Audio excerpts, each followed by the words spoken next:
축복을 선하겠습니다. 평안하십시오. 당신은 세계살이를 선교사입니다. 일어나 베델로 올라가십시다. 우리가 이 땅에 살아가면서 오직 외쳐야 될 한 가지는 예수 그리스도 뿐입니다. 정말 이 일에 정인되어지는 저와 여러분 되기를 주의 이름으로 축원합니다. 어제 저녁에는 우리 교회에서 우리 재직 수련회로 중요한 의미 있는 시간들을 가졌습니다. 특별히 우리 재직들로서 나와 나의 것과 나의 현장들을 찾는 비밀 5가지에 대한 부분들을 같이 나누었고요. 또 재직으로서 진짜 축복되게 이 재직을 감당하기 위해서는 우리의 모든 직분 자체가 전도와 연결되어야 합니다. 특별히 성경에 보면은 우리 직분 자체가 장로로, 권사로, 집사로, 또 목회자는 목사로서 각기 교회를 섬기는 일에 직분을 주셨는데 그 직분이 전도와 연결되어지고 복음 흐름과 말씀 흐름 속에 있어야 그 직분이 복이 되어지는 것입니다. 많은 분들이 교회 일을 감당하면서 시험 들고 수고하고 무거운 짐을 지고 있는데 그 이유 중에 하나는 많은 것들이 있지만은 전도와 연결되지 아니하고 복음 흐름 속에서 나오지 않는 일들이기 때문에 그게 수고하고 무거운 짐이 되어지는 것입니다.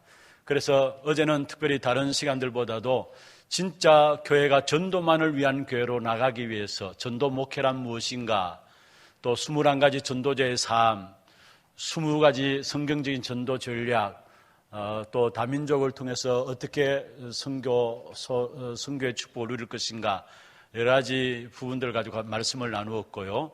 또 말씀 이후에 각 국별로 모여서 올 한 해 우리에게 주신 기도 제목들, 후대들을 어떻게 세우고 다민족들을 어떻게 살리고 어떻게 세상을 치유하는 교회로서 쓰임받을 것인가, 그 부분들에 대한 포럼들이 되어졌습니다.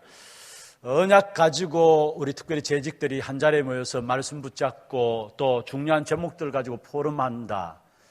여러분, 우리는 알지 못하지만은 하나님은 이미 이 한 해 주실 응답들을 다 준비해 놓고 우리 각자의 그런 시간들을 주셨음을 믿습니다. 그래서 이 한 해 여러분 신앙생활 속에서 그 부분들을 날마다 확인하며 살아가는 그런 축복의 신앙생활이 되기를 주의 이름으로 축원합니다. 그리고 오늘 우리 장로님 기도 속에 있었습니다만은 이번 주간에 특별히 여러분 집중해서 기도해야 합니다.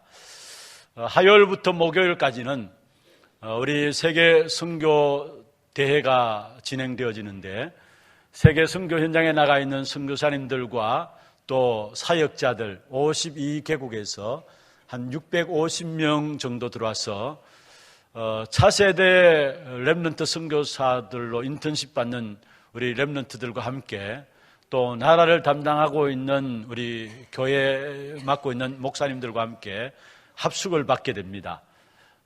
정말로 새로운 선교 전략에 대해서 우리 선교사님들이 힘을 얻는 그런 시간들 될 수 있도록 여러분 기도해 주시고, 우리 선교사님들이 말씀 붙잡고 하나님의 영에 감동된 한 사람으로 세워지게 될 때에 그 나라가 돌아오게 되어 있습니다. 그게 많은 제자들이 세워지게 되어 있고, 그러면 그를 위해서 기도하는 저와 여러분 기도가 그대로 열매 맺는 그런 축복의 역사들을 같이 맛보게 되어지는 것이죠. 또 17일 금요일에는 서울에서 우리 선교사님들과 또 선교사님 파송한 교회들이 함께 하나 되어서 세계 선교 대회가, 선교사 합숙을 마치고 선교 대회가 하루에 진행되어집니다. 우리 교회에서도 아침 일찍 출발하는데 많이 여러분 참석하셔서 함께 인도를 받으시고요. 진짜 세계 선교 현장을 향하는 하나님의 마음들을 새롭게 우리 마음에 품는 그런 축복의 시간들 되기를 주의 이름으로 축원합니다. 오늘은 완전한 방주 예수 그리스도, 완전한 방주 예수 그리스도라는 제목으로 함께 말씀의 은혜를 나누고자 합니다. 우리는 대부분 내가 무엇을 해야 될까 그런 생각들을 많이 하고 있습니다. 내가 뭘 해야 하지 그렇게 많이 이야기들 합니다. 그런데 성경에서는 그것보다도 먼저 중요한 것을 알아야 된다라고 이야기를 하고 있는 것입니다. 많은 사람 내가 어떻게 하지, 무엇을 해야 하지 이런 생각들을 가지고 있잖아요. 그런데 정말로 성경에서 우리에게 말씀하고 있는 것은 아느냐 모르느냐 그 사실을 먼저 이야기하고 있다라는 사실입니다. 그래서 호세아 4장 6절에 보면은 내 백성이 지식이 없으므로 망하는도다. 무엇을 할 것인가 이전에 진짜 중요한 것을 아느냐 모르느냐 그 사실들이 더 중요하다는 사실을 우리에게 말씀하고 있는 것입니다. 우리가 지난 주간에 말씀을 받았습니다. 언약 안에 있는 축복이라는 제목으로 셋과 그의 후손들과 가인과 그의 후손들에 대한 부분들을 살펴보았습니다. 우리가 지난 시간에 이미 확인해 보았던 것처럼 사실은 이 땅의 모든 문명과 문화의 시조가 언약 밖에 있었던 가인과 그의 후손들로 말미암아 시작되어졌습니다. 그러나 중요한 것은 그들이 아무리 많은 문화와 문명을 발전시켰지만은 언약 밖의 것이었기 때문에 결국은 그 문화와 문명은 하나님을 떠나게 하는 것이고 점점 세상적인 것이고 타락하는 것이고 멸망하는 것이었다라는 사실입니다. 무엇을 할 것인가 그게 중요하기 이전에 그 더 중요한 것이 알 것을 제대로 알아야 된다라는 사실을 말씀하고 있는 것이죠. 셋과 그의 후손들은 한 것이 없어요. 사실은 그들이 태어나고 하나님과 몇 년 동안 동행하고 몇 세에 죽었더라 그거밖에 없어요. 그런데 하나님은 셋과 그의 후손들을 통해서 언약의 역사들을 이어갔고 그 후손들 가운데 오늘 본문에 나오는 노아가 여호와께 은혜를 입는 이런 축복된 역사들을 누리게 되는 사실을 보여주고 있는 것입니다. 특별히 오늘 노아 홍수 사건을 통해서 우리가 한번 살펴보면서 다시 한 번 더 우리가 어떤 자리에 이 시대를 살기 위해서 있어야 될 것인가 확인하는 무엇을 할 것인가 이전에 내가 어떤 자리에 있어야 될 것인가 그 사실들을 붙잡는 그런 축복의 시간들 되기를 먼저 주의 이름으로 축원합니다. 노아 시대는 완전히 다 망한 시대입니다. 노아의 시대에 하나님께서 홍수를 내리심으로 말미암아 모두가 다 망한 시대죠. 어떤 면에서 지금 이 시대가 그러한 시대입니다. 인생에 사단이 심어놓은 잘못된 각인 뿌리 체질들이 숨겨져 있는 것이 아니라 이제는 현장에 그대로 드러나고 나타나고 있는 이러한 시대입니다. 그래서 특별히 노아 시대 마지막 말세 시대를 비유하면서 노아 시대 이야기를 하고 있는데 지금이 바로 그러한 시대라는 사실입니다. 그래서 노아 시대의 홍수 사건을 우리가 제대로 이야기될 때에 세상을 알 수 있는 것입니다. 그렇다면 먼저 노아 홍수 사건의 교훈이 무엇입니까? 노아 홍수 사건을 통해 가지고 네피림 시대에 빠지고 타락의 시대에 빠지고 결국은 홍수로 말미암아 완전히 다 망하는 그 홍수는 지옥의 모델을, 지옥의 모형을 우리에게 보여주고 있는 것인데 홍수 사건을 통해서 우리에게 주어지는 교훈이 무엇입니까? 먼저는 노아 홍수 시대에 바로 네피림 시대였다라는 사실을 오늘 본문 4절에 말씀하고 있습니다. 4절에 6장 4절에 보면 당시의 땅에는 네피림이 있었고 당시의 땅에는 네피림이 있었고 여러분 네피림 시대 이 네피림이란 말은 히브리 말로 나팔에서 명사화된 단어가 바로 원래 나팔은 하늘에서 떨어지다라는 동사입니다. 그런데 그 나팔이란 말이 명사화된 단어가 네피림입니다. 이 말은 무슨 말이냐면은 하늘에서 떨어져 버린 타락한 천사들을 의미하고 있는 것이죠. 여러분 성경에 이미 이 부분들을 우리에게 말씀하고 있습니다. 계시록 12장 7절에서 9절에 보면은 하늘에 전쟁이 있었습니다. 미가엘과 그의 사자들과 영과 그의 사자들과의 전쟁을 통해서 영과 그의 사자들이 하늘에 있을 곳을 찾지 못하고 결국은 땅으로 내어 쫓긴 바 되어졌죠. 바로 천사들의 그룹 3분의 1이 땅으로 내어 쫓긴 바 되어졌습니다. 하늘에 있을 곳을 찾지 못하고 내어 쫓긴 바 되어졌는데 그것을 가지고 이사야서 14장 12절에 보면은 하늘에서 떨어졌으며 너 열국을 엎은 자여 어찌 그리 땅에 찍혔는고. 하늘에서 떨어졌으며, 타락한 천사 사단의 존재를 이야기하고 있죠.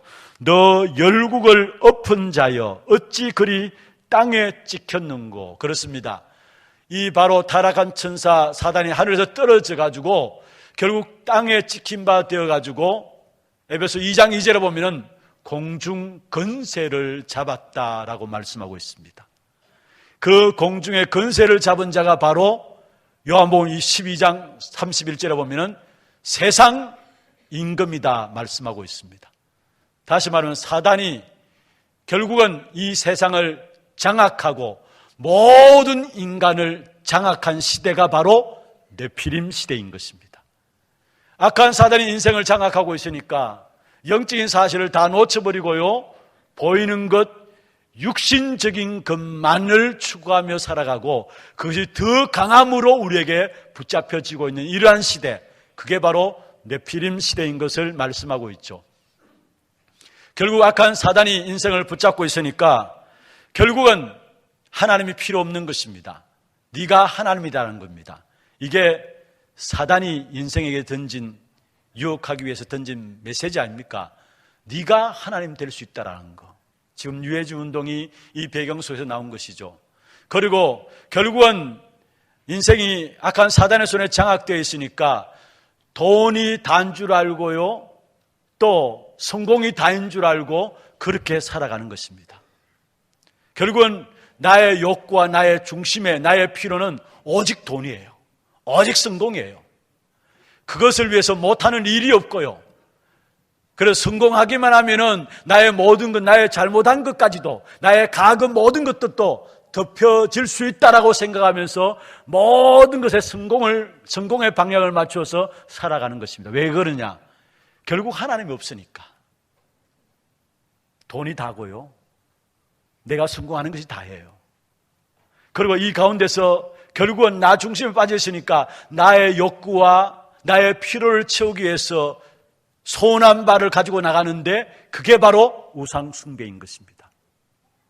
여러분, 인간이 하나님을 떠나게 되니까 나 중심에서 나의 욕구, 나의 필요, 그 부분들을 채워줄 것을 찾아요.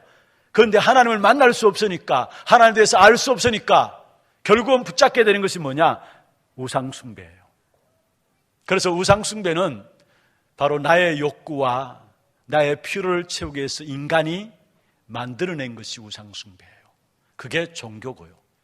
그런데 성경에서는 우상 숭배하는 자들은 반드시 출애굽기 20장 3절에서 5절에 보면은 3, 4대가 망한다 했습니다. 형상을 만들어 놓고 거기에 복을 돌라고 비는 모든 사람들은 결국은 3, 4대가 망한다 했습니다. 고린도전서 10장 20절에 보면은 후대까지 망한다라고 말씀하고 있는 것입니다. 많은 사람들이 이 사실을 알지 못하고 내 욕구와 내 필요를 충족시키기 위해서 우상이라는 것을 만들어 놓고 거기에 형상을 만들어 놓고 거기에 빌고 있는 것입니다. 그뿐만 아닙니다. 여러분, 형상을 만들어 놓고 비는 것만 우상이 아니라 우리 안에 사상과 이념들, 하나님보다 더 높아진 사상과 이념, 신념, 모든 것이 바로 하나님 자리를 대신하고 있는 사상들, 그게 우상이에요. 이거는 보이지 않는 사상 우상이죠. 그래서 골로새 2장 7절에 보면은 철학과 헛된 속임수라 했어요. 많은 사람은 자기 나름대로 사상에 붙잡혀 있어요. 왜냐? 자기의 중심에서 자기의 욕구와 자기의 필요를 채우기 위해서 결국 자기 중심을 가져야 되거든요. 자기 사상을 가져야 되거든요. 자기 이념을 가져야 되거든요. 그래서 여러분, 지금만 이념과 사상 전쟁이 있는 것이 아니고요, 특별히 가면 갈수록 사상과 이념 전쟁은 더욱더 일어나게 되어 있습니다. 왜냐? 그 중심에는 나라는 것이 자리 잡혀 있기 때문에 그렇게 빠질 수밖에 없는 것입니다. 우리나라도 지금 드러난 문제가 그 부분 아닙니까? 이념 문제. 반드시 복음으로 하나 돼야 되는데 여러분, 이념과 사상 문제 때문에 지금 우리나라가 어려움을 당하고 있어요. 그런데 우리나라뿐만 아닙니다. 갈수록 세계는 거기에 빠져들게 돼 있어요. 그런데 그 우상 숭배의 결과가 어떤 결과이냐? 성경에 분명히 말씀하고 있습니다. 계시록 14장 9절부터 보면은 우리가 장례식에 가서 자주 한 번씩 말씀 보는 내용인데요. 결국 짐승과 그의 이마에 그의 표를 받는 자, 그리고 우상에게 절하는 자는 진노의 포도주를 마시게 된다. 진노 가운데 빠지게 된다는 말이에요. 그러면 그 고난의 연기가 세세토록 올라간다 했어요. 끝나지 않는 고난들이 계속 되어진다라는 거, 우상 숭배의 결과가. 그러면서 마지막에 뭐라 했느냐 하면은 거기에 밤낮 쉼을 얻지 못하면서 온갖 유황불에 지옥에 떨어지게 될 것을 말씀하고 있는 것입니다. 여러분, 악한 사단이 인생을 장악하고 있습니다. 그게 네피림 시대예요. 그러니까 인생이 하는 일이 우상을 만들어 놓고 복을 달라고 빌고 나름대로 이념과 사상에 빠져서 그걸 가지고 주장하면서 그게 다인 줄 알고 살아가고 있는 것입니다. 그런데 그 결과는 반드시 진노가 임하고 고난과 고통이 계속 이 땅에 임하는 것입니다. 여러분, 하나님께서 쓰신 인물들 보면 하나같이 어떤 사람을 축복하고 쓰셨느냐? 여러분, 이 우상의 문제를 해결한 사람들을 하나님이 쓰셨어요. 그리고 중요한 것은요, 우리 가정에 참된 축복이 시작될 수 있기 위해서는, 또 우리 가정에 중요한 응답의 역사들이 시작되기 위해서는 진짜 우리 가정과 가문에 있는 우상 문제만 해결해도 하나님의 축복의 역사는 시작되게 돼 있다는 사실이에요. 우리가 올해 시작하면서 보았던 야고보를 통해서 우리가 일어나 베델로 올라가자, 그 결단하기 이전에 창세기 35장 2절에 보면은 야곱이 우리가 이방 신상을 버리고 자신을 정결케 하고 의복을 바꾸어 입고, 무슨 말입니까? 우상들을 다 제거하고 하나님이 주신 그 약속, 베델의 약속을 붙잡자, 이 말 아닙니까? 여러분, 우리도 모르게 우리 개인과 우리 가정과 가문에 흐르는 우상의 역사들이 있어요. 이 우상이 무너져야 하나님의 축복의 역사들이 시작되게 되어 있다는 사실이에요. 창세기에 보면은 여러분, 요셉의 동생 베냐민을 낳다가 라헬이 죽게 됩니다. 그런데 야곱이 가장 사랑한 사람이 누구냐? 라헬이었어요. 그런데 그 라헬이 요셉을 낳고 그 바로 밑에 동생이죠, 베냐민을 낳다가 죽게 됩니다. 그런데 성경을 보면은 그 라헬이 버리지 못하고 있는 것이 있어요. 외삼촌 라반의 집에서 나오게 될 때에 그가 숨기고 있었던, 끝까지 숨기고 있었던 것이 있었으면 그게 뭡니까? 드라빔, 우상이, 가신 우상입니다. 그래서 결국은 그 우상 숭배 중심에 있는 라헬을 하나님이 그 라헬에게 요셉을 맡길 수 없기 때문에, 요셉은 세계복음할 사람인데 우상 숭배할 그 라헬에게 이 요셉을 맡길 수 없기 때문에 하나님은 결정적인 순간에 이 라헬을 하나님께 불러가신 사실을 보게 됩니다. 여러분, 성경에 또한 열왕기하 18장 3절 4절에 보면은 다윗과 같은 축복을 누렸던 사람이 있어요. 누구냐? 히스기야 왕이에요. 그가 한 일이 뭐냐? 결국은 히스기야가 왕이 되자 모든 상단들을 정리하고 우상 숭배하는 것들을 정리하고, 그중에 특별히 모세 때 만든 놋뱀을 깨뜨려 버렸어요. 그 놋뱀이 모세 때 만들어가지고 지금까지도 그것이 제하여지지 아니하고 이스라엘 백성들에게 성전 안에서 음란의 신으로, 우상으로 섬겨왔던 것이었어요. 그건 700년이 지났는데도 불구하고 그게 없어지지 않았어요. 그런데 히스기야를 통해서 그 놋뱀을 깨뜨려 버립니다. 열왕기하 18장 3절 4절은 이렇게 말씀하고 있죠. 히스기야가 그의 조상 다윗의 모든 행위와 같이 여호와께서 보시기에 정직하게 행하여 그가 여러 산당들을 제거하며 주상을 깨뜨리며 아세라 목상을 찍으며 모세가 만들었던 놋뱀을 이스라엘 자손이 이때까지 행하여 분향함으로 그것을 부수고 느후수단이라 일컬었더라. 여기에 느후수단이라는 말은 놋 그릇이란 말이에요. 그것을 깨뜨려 버렸다는 거예요. 민수기 21장에 보면 이스라엘 백성들이 광야길을 가는 동안에 원망하고 불평했잖아요.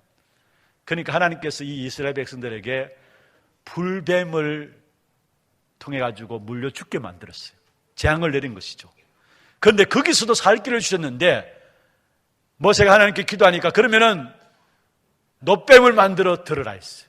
그리고 그것을 쳐다보는 자는 살게 된다 했어요. 그 놋뱀은 누구를 말합니까? 예수 그리스도를 말합니다. 재앙 가운데서도 놋뱀을 바라보기 때문에 살게 되는 예수 그리스도를 말해요. 그런데 그 놋뱀이 정리되지 않고 700년이 지났는데도 히스기야 왕 시대에도 여전히 처음에는 좋은 의도로 만들어졌지만은 나중에는 그게 완전히 이스라엘의 우상이 돼가지고 자리에 떡 지키고 있는 것입니다. 그런데 이 히스기야 왕이 그 놋뱀을 정리한 겁니다. 그러니까 이렇게 한 히스기야 왕이 하나님이 어떤 축복을 주느냐? 18장 그 다음 절에 쭉 읽어보면은 이 히스기야 왕이 어디로 가든지 형통하게 하셨더라 했어요. 그리고 블레셋을 쳐서 부수는, 블레셋을 이기는 그 축복을 주셨다라고 말씀만 하고 있는 것입니다. 여러분 그렇습니다. 우리에게 있는 우상, 우리 가정과 가문에 흐르는 우상, 그 문제들이 해결되어야 참된 응답이 시작되어지는 것을 우리에게 말씀하고 있는 것입니다. 여러분 다윗은 왕이 되어가지고 성전 짓는 걸 다 준비했잖아요. 어떤 면에서 다윗은 자기가 왕된 이유가 이 성전 짓는 것을 위해서 내가 왕이 되었다 할 정도였습니다. 그런데 이 다윗에게 성전 짓는 것이 어떻게 한으로 되어졌느냐? 지금까지 이스라엘 백성들의 역사 속에 우상 숭배로 말미암아 멸망한 사실을 알고 있는 다윗, 우상 숭배함으로 말미암아 이스라엘 백성들이 멸망한 그 사실을 한으로 붙잡고 자기 생애 왕위로서 성전 지어야 되겠다, 이걸 한으로 가진 겁니다. 한이 바로 비전된 것인 것이죠. 여러분 사도행전 4장에 보면은 베드로가 종교 법정에 서게 되죠. 그런데 그 앞서서 어떻게 종교 법정에 서게 되느냐 하면은 사도행전 3장에 남에서 안전병이 된 자들을 그리스도 이름으로 일으키게 됩니다. 그 사건 때문에 결국 종교 지도자들이 베드로를 붙잡아가지고 도대체 누구의 이름으로 이 일을 행하느냐. 그때 베드로가 담대히 이야기하죠. 너희가 부인하는 예수 그리스도 그 이름으로 이 사람이 건강하여 너희 앞에 섰다 했어요. 그러니까 그러면서 계속해서 이 베드로가 한 이야기가 뭐냐면은 다른 이로서는 구원을 얻을 수 없나니 천하 사람 중에 구원 얻을 만한 다른 이름을 우리에게 주신 적이 없다. 사도행전 4장 12절에 이야기했어요. 사실은 이 베드로가 그 말을 한 것은요, 철저하게 종교화된 그 현장의 한을 이 베드로가 가진 거예요. 그러니까 다른 이로서는 구원 얻을 수 없는 것이다. 천하 인간의 다른 이름을, 구원 얻는 다른 이름을 우리에게 주신 적이 없는 것이다. 그래서 오직 그리스도의 유일성을 그 자리에서 선포한 것입니다. 베드로조차도 사실은 한이 비전으로 붙잡혀진 것입니다.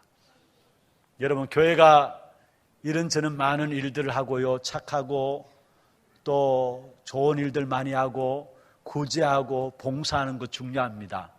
그런데 여러분 아셔야 될 것은 아무리 착한 일을 많이 하고 구제하고 봉사한다 할지라도 그것으로는 우상의 배경 속에 있는 흑암의 역사 절대 꺾여지지 않습니다. 여러분 사단의 역사들이 여러분 착한 일을 한다고 해서, 교회가 사회를 위해서 구제하고 봉사한다고 해서 꺾여지느냐? 아닙니다. 여러분 콧방귀입니다. 오직 예수 그리스도 그 이름으로만이 우상의 배후의 역사는, 흑암의 역사들이 꺾여지게 돼 있어요. 특별히 무엇보다도 여러분 우상의 문제, 그것은 사람들이 알지 못해서 우상 숭배하는데요, 사단이 역사하는 직접적인 통로가 뭐냐? 그게 우상입니다. 그래서 우상 숭배하면은 망하게 되는 겁니다. 왜냐? 배후에 사단이 역사하기 때문에. 그래서 우리가 우상 문제만 해결받아도 하나님의 응답과 축복이 시작되게 되어 있다는 사실입니다. 노아 시대는 네피림 시대로 완전히 우상 숭배로 장악된 시대입니다. 그뿐만 아니라 노아 시대는 결국 어떤 시대냐? 타락시대입니다. 여러분, 악한 사단이 하는 짓이 뭐냐? 인간을 타락시키는 거예요. 악한 사단이 하는 짓이 인간을 타락시키는 것인데, 특별히 사단은 하나님을 이길 수 없죠. 하나님의 사람 또한 이기지 못합니다. 여러분, 사단이 여러분을 공격해 온다 할지라도 여러분을 이기지 못합니다. 그런데 여러분, 우리가 사단 앞에 그 벌벌 떨 필요가 없어요. 많은 사람이 겁내고 쏟고 있는데, 악한 사단이 동원해서 여러분 공격해 온다 할지라도 구원받은 여러분 한 사람 한 사람 못 이겨요. 믿습니까? 지구상의 모든 마귀가 여러분을 총동원해서 공격해 온다 할지라도 여러분은 승리할 수밖에 없는 하나님의 자녀예요. 이 확신을 가져야 합니다. 그런데 이 악한 사단이 하나님과 하나님의 사람을 이길 수 없는 줄을 알고 전략을 펴는데, 그 전략이 오늘 나와요. 6장 2절에 보면은 하나님의 아들들이 사람의 딸들의 아름다움을 보고 여기 2절에 그렇게 나오죠. 자기들이 좋아하는 모든 여자를 아내로 삼은지라. 여기 하나님의 아들들은 셋의 자손들을 말하고요, 사람의 딸들은 가인의 자손들을 말합니다. 그러면서 자기 보기에 좋은 대로 아내를 삼았다 했어요. 다시 말하면 악한 사단이 섞는 겁니다. 진리와 비진리를, 의와 제약을, 빛과 어두움을 섞어가지고 속이는 것입니다. 그런데 여러분, 진리와 비진리가 하나 될 수 있습니까? 하나 될 수가 없어요. 의와 제약이 하나 될 수가 없어요. 처음부터. 다시 말하면 여러분, 복음과 종교는 처음부터 하나 될 수 없는 것입니다. 그런데 지금 어떻게 흘러가고 있습니까? 하나 되자. 한국교회 많은 교회들이 그걸 좋아하잖아요. 세계교회는 이미 그게 빠져 있고요. 종교 통합. 다 좋은 것 아니, 종교는 모든 건 좋은 것 아니냐? 섞어버려요. 그래서 하나 되자. 왜 기독교면 독선이냐? 여러분, 성경에서요, 처음부터 복음과 종교는 하나 될 수 없음을 말하고 있어요. 창세기 3장 15절에 여자의 후손이 뱀의 머리를 상하게 한다 했어요. 하나 되지 못한 겁니다. 여자의 후손 그리스도께서 뱀의 머리를 깨뜨려버린다 했어요. 복음과 종교는 처음부터 하나 될 수 없는 거예요. 그래서 요한복음 16장 31절에 보면 너희가 세상에서 환난을 당하라 담대하라 내가 세상을 이겼노라 말씀했어요. 무슨 말입니까? 우리가 복음 가지고 있기 때문에 어려움을 당합니다. 환난을 당합니다. 여러분, 같이 하나 되자 핍박받을 이유가 없죠. 어려움 당할 이유가 없죠.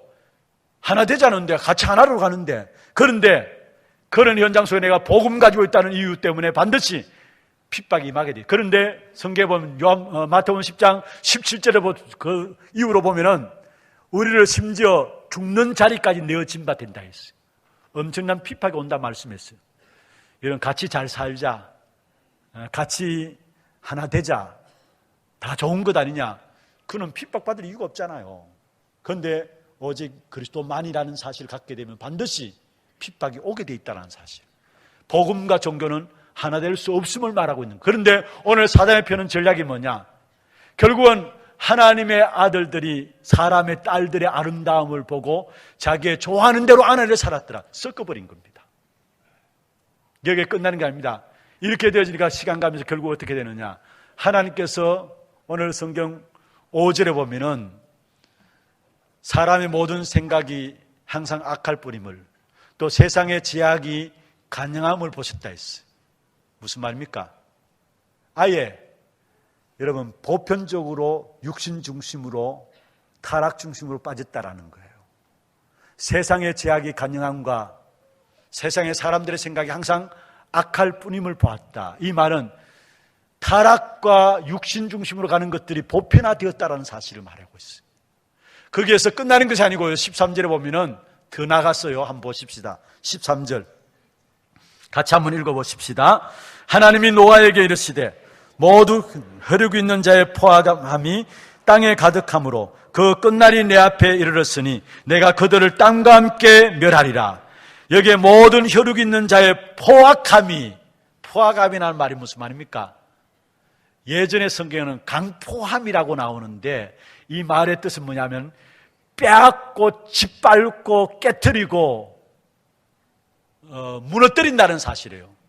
여러분, 우리에게 빼앗고 짓밟고 무너뜨리고 깨트리는 존재가 누굽니까? 사단의 존재 아닙니까? 요한복음 10장 10절에 말씀하고 있습니다. 우리에게 죽이고 멸망시키는 존재, 도둑이 하는 짓이라 했어요.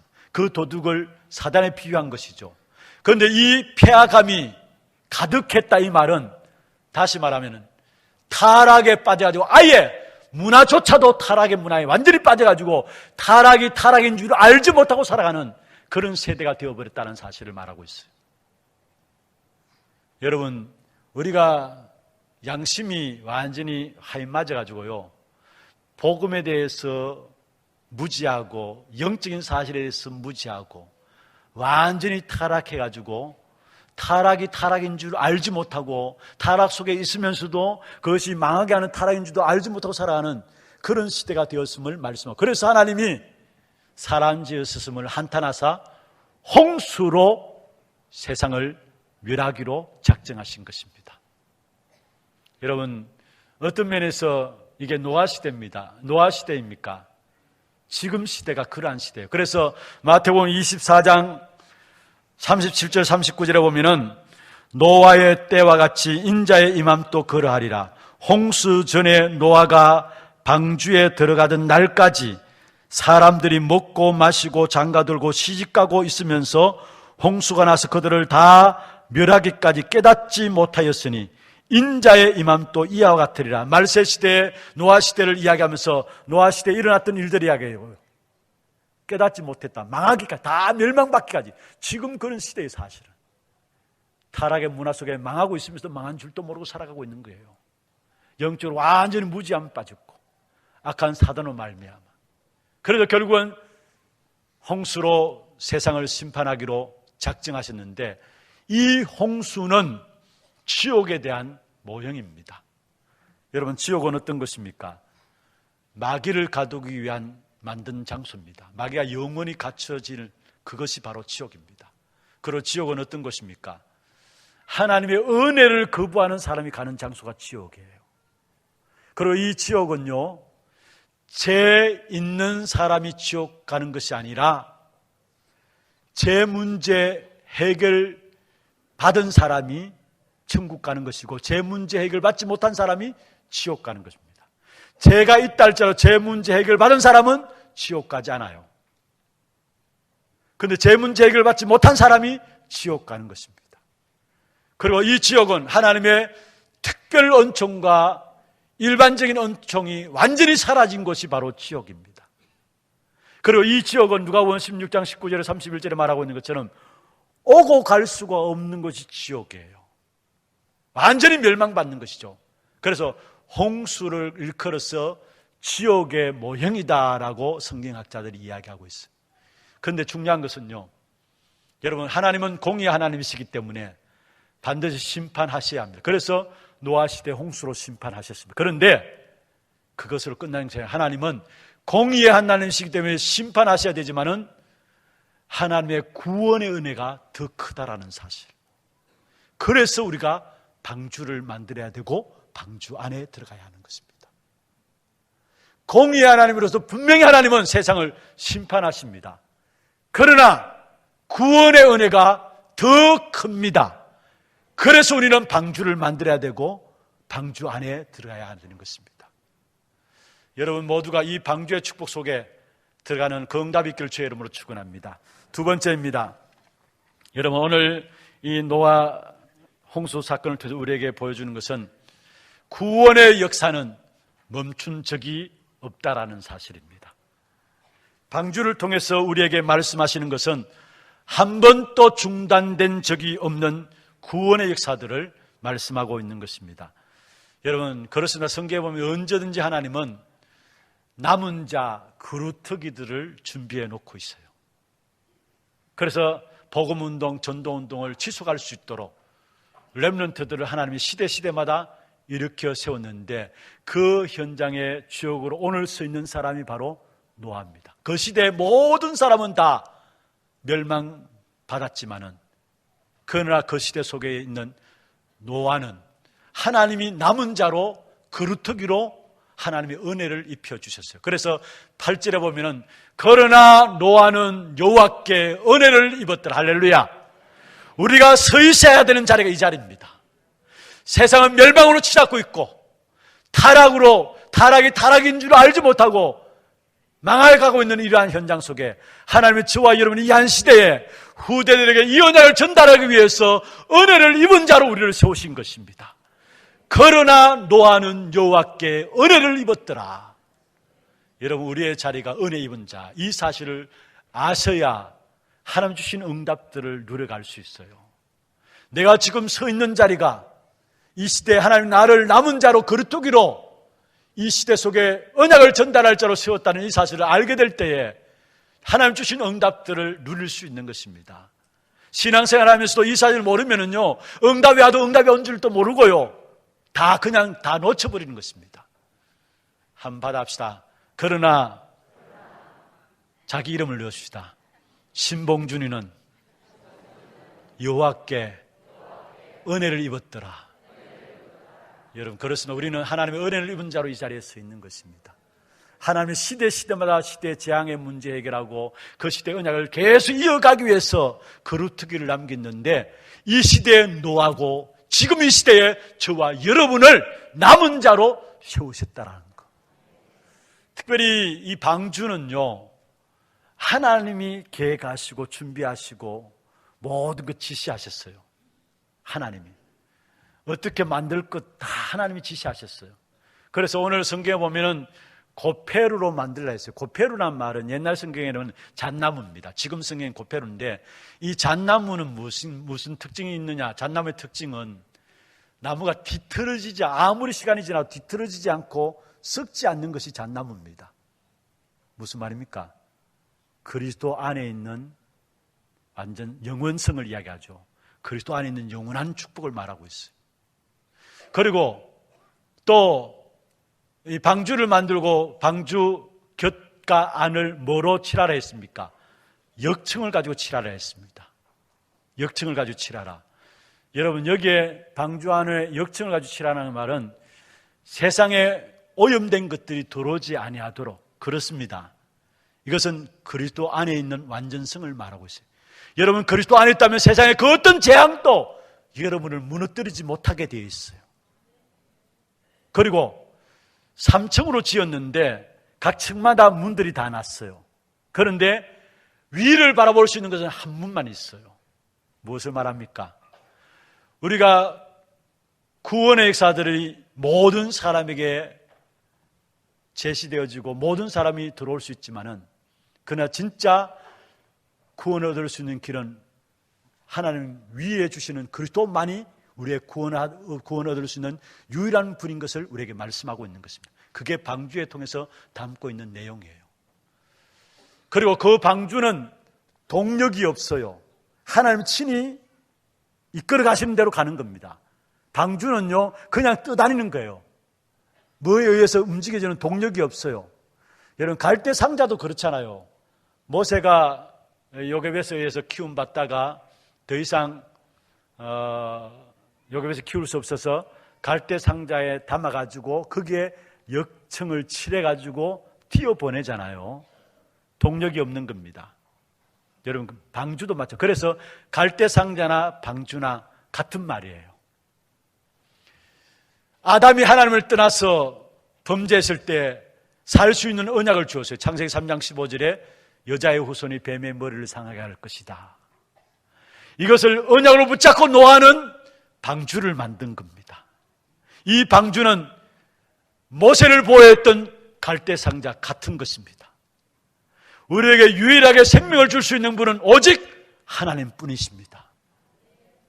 그리고 이 방주는 교회를 의미하는데요, 교회는 목사가 잘해서 교회가 잘 되는 것, 또 훌륭한 사람, 똑똑한 사람이 있어서 교회가 부흥하고 잘 된다, 아닙니다. 교회의 주인은 하나님이십니다. 교회를 위해서 우리가 많은 기도들을 하는데 교회의 주인은 그 중심에는 하나님이시라는 사실을 아셔요. 하나님이 우리 교회를 인도하시고 우리 교회를 주관하시고 이끌어 가신다는 사실. 베드로가 주는 그리스도시요 살아계신 하나님의 아들이시며 고백했을 때에 예수님께서 바요나 시몬아 내가 복이 있도다 말씀하시면서 이 반석 위에 내가 내 교회를 세우리니, 교회의 주인은 하나님이시라는 사실을 말씀하고 있습니다. 참된 이 시대의 교회, 방주인 이 교회 주인이 그리스도입니다. 하나님이십니다. 하나님이 이끌어 가십니다. 여러분, 정말로 우리가 이 땅에 살아가는 동안에 가장 중요한 부분들이 있다면 이 방주 안에 들어오는 것입니다. 방주 안에 들어와서 우리의 생명을 보존해야 되는데 왜 하나님께서 노아에게 방주를 만들라 했느냐? 오늘 14절에 보면 너를 위하여, 우리 자신이 사는 길이기 때문에. 여러분, 어떤 문제를 가지고 있든지 간에 방주 대신 그리스도 안에 들어오기를 바랍니다. 그게 우리가 사는 길이에요. 여러분 한 분 한 분 사는 길이에요. 그리고 18절에 보면은 너의 후대들 위해서, 여러분 정말 우리 후대들에게 이 언약을 전달하는 길만이 우리 후대들이 사는 길입니다. 그리고 20절, 19절, 20절에 보면 모든 이의 생명을 보존하기 위해서 전도와 선교, 이 일만이 이 땅에 살아날 수 있는 유일한 길입니다. 그래서 여러분, 저와 여러분이 진짜 방주 안에 들어오셔서 참된 하나님이 내 인생의 주인 되셔서 이끌어 가시고, 그리고 생명 얻게 하시고 생명 누리게 하시는 이 축복의 역사들을 누리게 되기를 주의 이름으로 축원합니다. 방주 안에 누구든지 들어올 수 있어요. 들어오기만 하면 사는 것입니다. 여러분, 노아 방주 안에 들어온 모든 사람은 살았잖아요. 그런데 방주 밖에 있는 모든 것들은 다 죽게 되었어요. 사실은 노아 시대 결국은 여러분 왜 멸망받았느냐? 홍수 때문에 멸망받은 게 아닙니다. 복음을 거절함으로 말미암아 멸망받았어요. 그렇다면 우리가 복음의 역사들을 가지고 있다면 이 복음을 누린 것이 최고죠. 노아 시대 멸망의 이유는요, 복음을 거절함으로 말미암아 멸망받았어요. 노아가 120년 동안에 방주를 만들면서 계속 외쳤습니다. 그런데 그 시대의 사람들이 거절했어요. 430년 동안 이스라엘 백성들이 애굽의 노예로 있을 때에 양의 피를 바르는 순간에 거기서 빠져나왔어요. 복음 받아들이는 순간에 살게 되는 것을 말씀하고 있어요. 그게 복음의 능력입니다.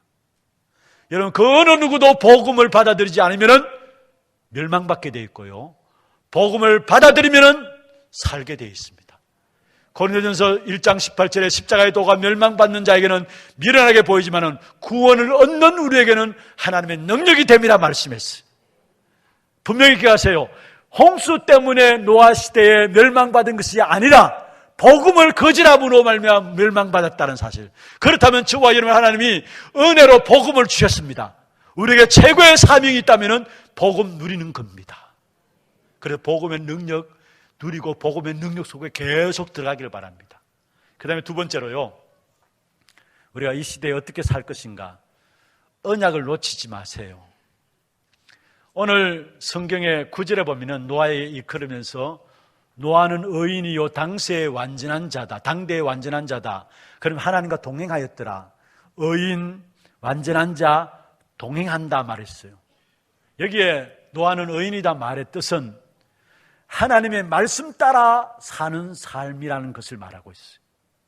매일매일 평상시 일상의 삶 속에서 하나님의 말씀 붙잡고 언약으로 붙잡고 사는 삶인 것을 말씀하고 있어요. 여러분, 특별히 영적으로 타락하고 영적으로 어두워지면요, 말씀을 놓치게 됩니다. 그게 모든 문제가 들어오게 되죠. 노아 시대가 그러했어요. 그런데 노아는 그 시대 속에서 말씀 붙잡고 살았어요. 여러분, 많은 사람들이 신앙생활하면서 그냥 교회 오는 사람이 있고요, 그냥 말씀 듣는 사람이 있고요, 그런 말씀을 내게 주신 약속의 말씀으로 붙잡는 사람이 있어요. 나는 누구입니까? 여러분은 누구입니까? 그냥 예배드리는 사람이 있고 말씀 듣는 사람이 있고 그 말씀을 내게 주신 언약으로 붙잡는 사람이 있다니까요. 노아는 의인이란 말은 말씀을 나에게 주신 언약으로 붙잡고 있다는 120년 동안에. 그래서 방주 만드는 일을 계속할 수 있었고요.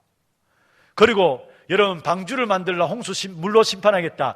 물로 심판한다는 그 부분들 그 노아 시대 이전에 없었어요. 그러니까 사실은 물로 심판한다는 것이 어떤 것인가를 잘 알지도 못했을 것입니다. 그러나 노아는 그 말씀을 자기의 언약으로 붙잡았어요.